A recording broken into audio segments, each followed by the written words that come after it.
Hello everyone, Chess World Champion match has just started, Dink versus Gukesh, and today we're gonna analyze the first games with my friend Vladimir Chernikov. Sure. Vladimir, are you excited about the match? What do you feel? Who do you think is the favorite in this competition? What are your Yeah, expectations? I mean, World Championship match is always interesting. Moreover, when Magnus Carlsen plays, this is not the case. But we can see who will win between these two guys. Two very interesting players. When Dink will be in his best shape, he can definitely fight with Gukesh. We'll see it maybe. And Gukesh is definitely youngster. It will be interesting match just to see. But okay, not the excited match. But I expect that Gukesh will win it. To be honest. Yeah, I don't know. To be honest, I'm not so thrilled about the match because it's like, watching, I don't know, buying in advance tickets for the for the Champion League final, and you have, I don't know, playing some Tottenham, Liverpool there, not some normal teams like Yeah, like our Porto Barcelona, Monaco Real final. Madrid, and stuff like this. But yeah, I mean, maybe this will be interesting. The first game was very, very exciting. I hope later on, I don't know, it's like, of course, everybody would like to see Magnus Carlsen over there, and he's not playing, unfortunately. But let's see what's about the first round. Gukesh playing white pieces, and after e4, everybody probably expected e5 right here, because that's what Ding basically almost always plays, some Italian or some other lines, but here he surprised with the 6, which was a total surprise to me at least, and kinda unexpected.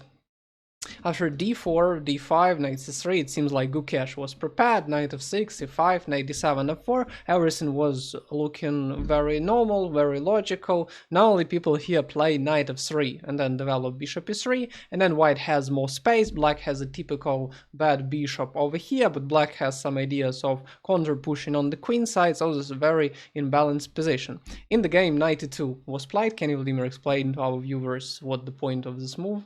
Yeah, idea that you leave c3 square for the pawn in general, and Yeah. basically that's it. Yeah, that's basically it. Because, I mean, more add to it, there is a similar position in the Tarash defense when you play knight e2 on the second move, and after it you go with knight to f3, and you can get the similar positions. And I actually played them in this sort of positions and structures for 10 years or so.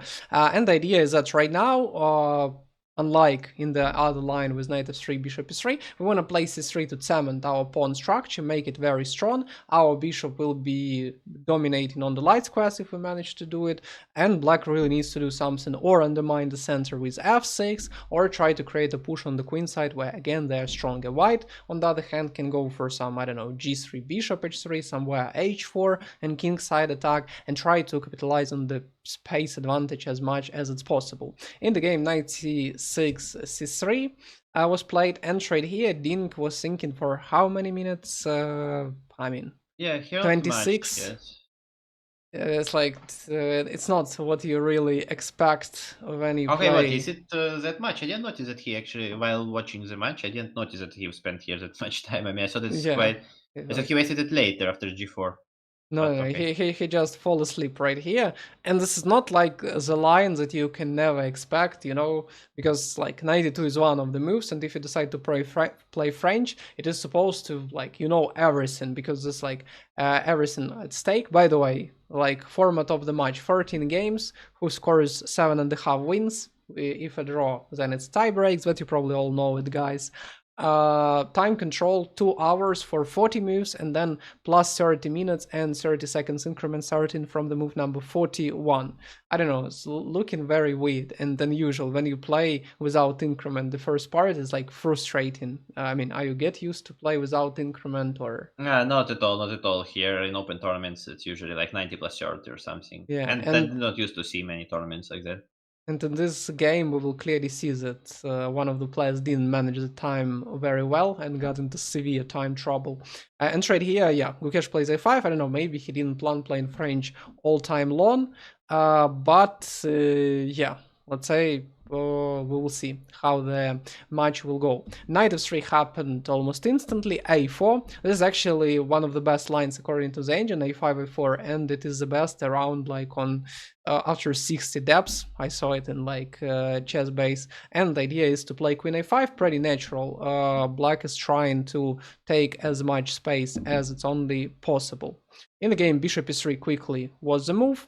Actually, quite often people go something like H4, trying to take a lot of space and ideas like this. But Bishop E3 reinforces the center. Bishop E7 was played, and G4. This is probably another moment when Gukesh started thinking for a long time. After G4, what do you think was the prep of Gukesh? What did he really expect? Okay, I mean, in the game we know that was played queen a5, right? Probably, I mean, we all should check the bishop h4 check. That's not definitely something. Changing f6, I think, is always there. Oh, castle f6. I think castle f6 is the best Yeah. option for black. Like Gukesh played pretty fast, but to be honest, I don't really like this move because it's not very like frequent occasion when somebody plays like that. Because when I played the structures, I was always afraid of some h5 at some point. And if you take you ruin your structure, of course, sometimes you have knight g3, h5, h4, h5. But let's say if you play g5, you will have a nightmare for the dark square bishop. All the pawns would be on the dark squares and total blockade on the light squares. So I mean, I saw some people playing h4 in this position, but I mean, probably Gukesh knew what he was doing. And here comes queen a5, which is again another quite reasonable move because it challenged Gukesh what to do with the king. Right now, somewhere cd is the threat, which is quite annoying because after it, the knight can climb to e4, and we Yeah, and cannot white can't retake with take the with the pawn. pawn. Yeah, exactly. For example, it's possible to, let's say, play king f2, let's say, centralizing the king, which, I don't know, I was always excited when I That's what played I was something like this. expected this move in the game, but didn't Yeah, happen. and then you kind of run into g3s and you start attacking, and this is a typical idea, but right here it doesn't work, unfortunately, because black also has some trump cards in the pocket, and let's say it's possible to go f6 if king continues this weird maneuvers, let's say not bishop g2, but king g3, there is g5, and it just, I mean, hit in the face. It's like very difficult to do something.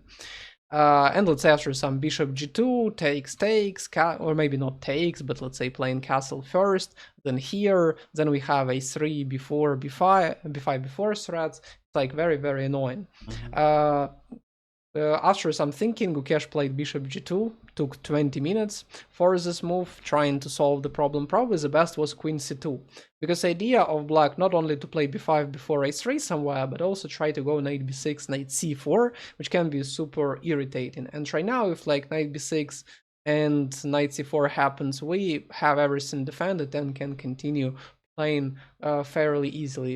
I mean, to say more, we have, let's say, dc here and knight d4 having a great knight in the center, targeting another knight. We have some f5 in the future. So queen c2 was the best move, but it's not easy to find it because this is like not very I mean, not very typical move for such structure. So bishop g2 happened.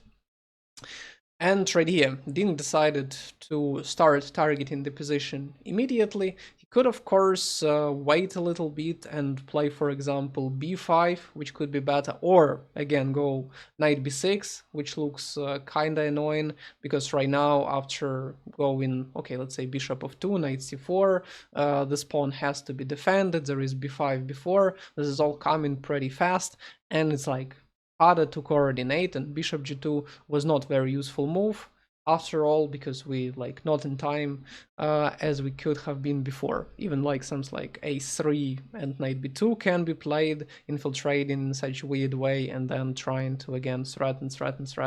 This bishop can be pretty annoying. Somewhere like h5 can be strike from another side.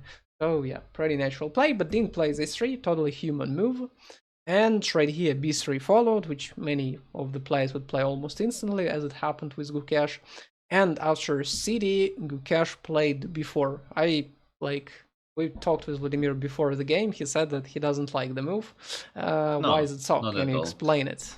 So because b3 pawn was covering at least c4 square, and general plan of black at some point to go there even when pawn is on b2 yet, but moreover when pawn is on b4, it's even more clear weakness in this case. So Yeah, and I mean, actually, this is the best engine move because it's pretty hard to play something else, because there are drawbacks if we, let's say, take knight d4, for example, this pawn will always be a weakness, there will be different, like, It's very checks. concrete, yeah.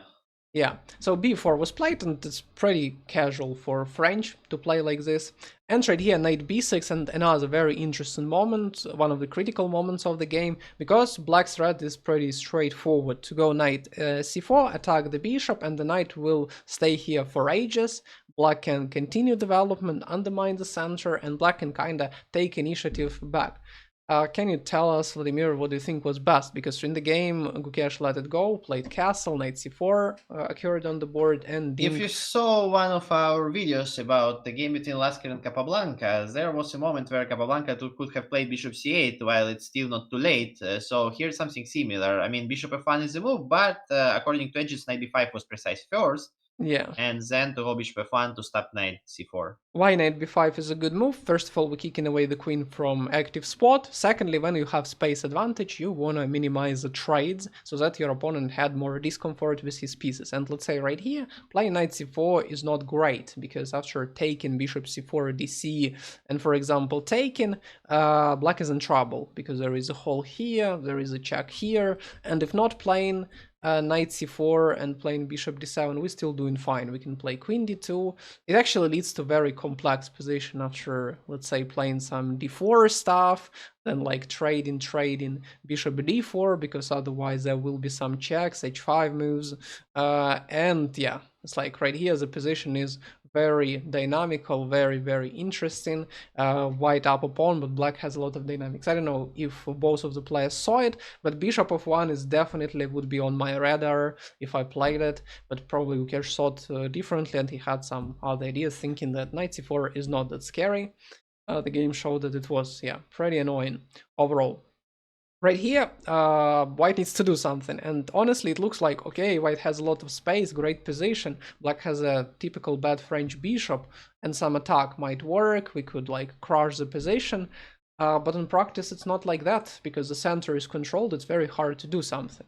So Gukesh plays queen e2, trying to prepare f5 later, defending this pawn somehow like this, and then trying to strike back. Ding decides to take, again opening up the bishop, trading, which is good for him. And trade here, knight b2 was played with an attempt to win the pawn. Pretty nasty move to face.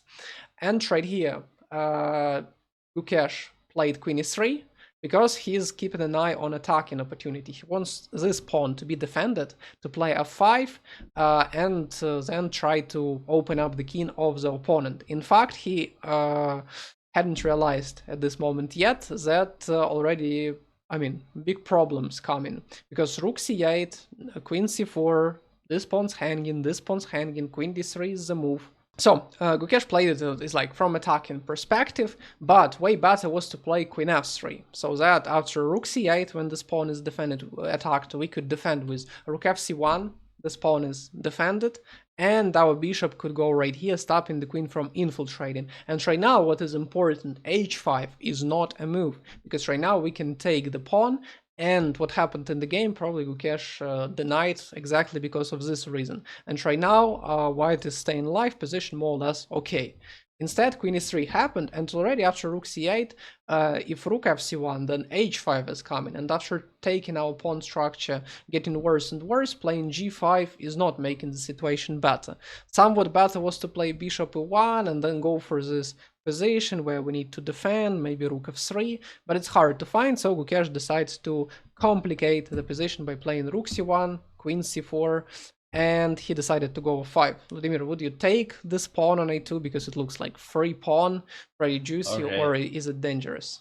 Probably no, it's dangerous, queen is going too far, and there is some kind of attack can be played. So better, yeah, like queen trade, something more safe, because endgame anyway will be winning for black. Yeah, because right here Gukesh plays very good fundamentally. He understands that his king is in danger. He has strategic advantage.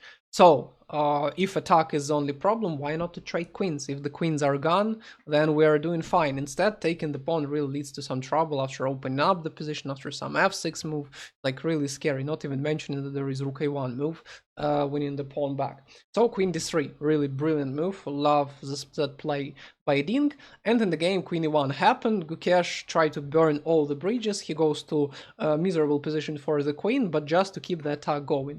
In fact, better was probably to go g5, because right here we can continue attacking. Yeah, if the queens are traded, we are in a little bit of trouble in the position, but on the other hand, we have some dynamics over here. We have some pressure, and probably it was better, but it's very hard to play when you in the worst state, because you need to find great defensive resources. And g5 probably was worth it, because right here we also can play bishop h3, but unfortunately young Indian star plays queen e1 and Dean plays bishop g5, so continue improving the position, bringing more pieces to the play.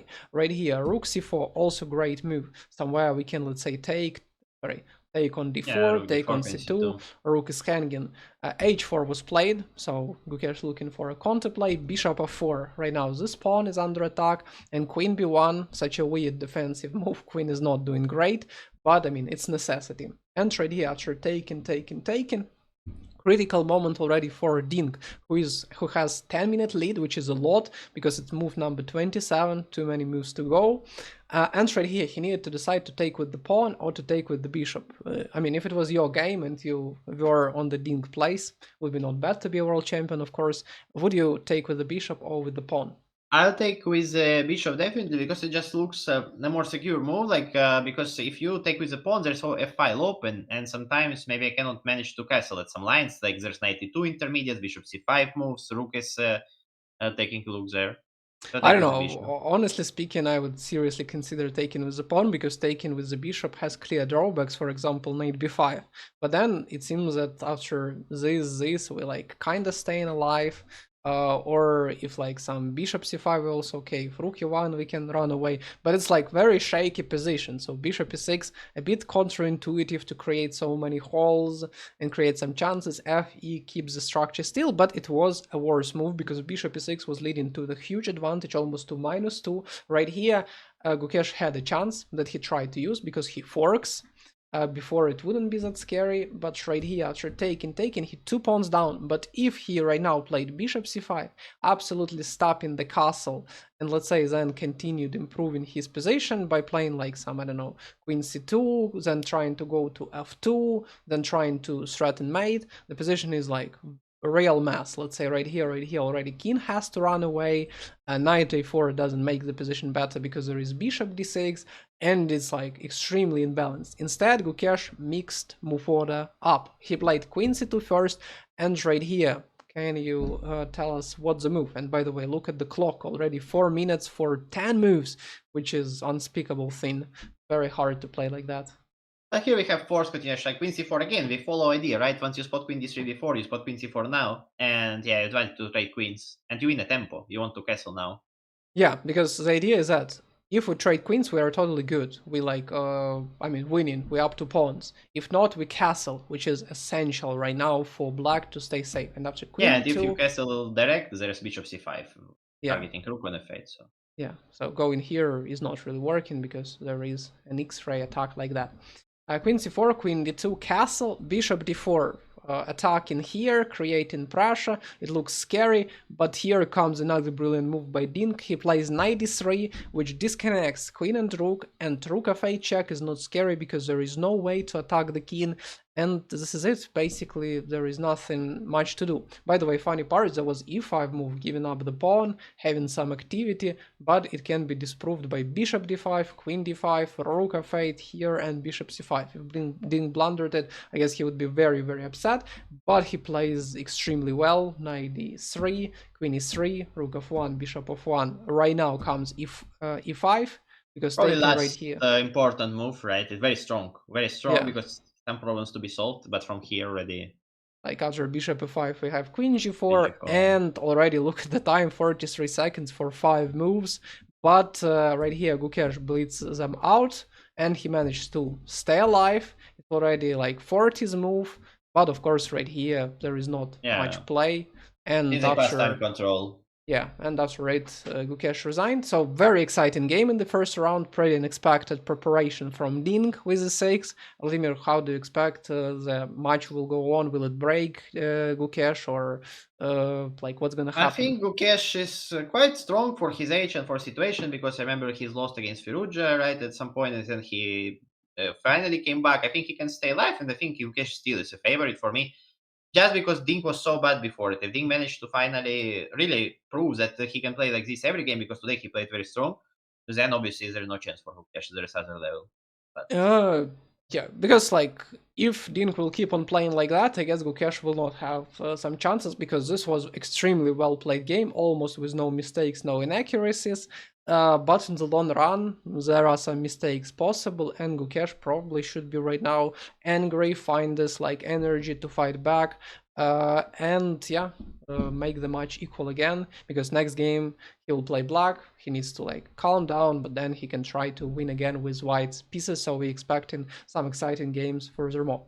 Subscribe to our channel to see our other videos and see you next episodes. Bye. ciao.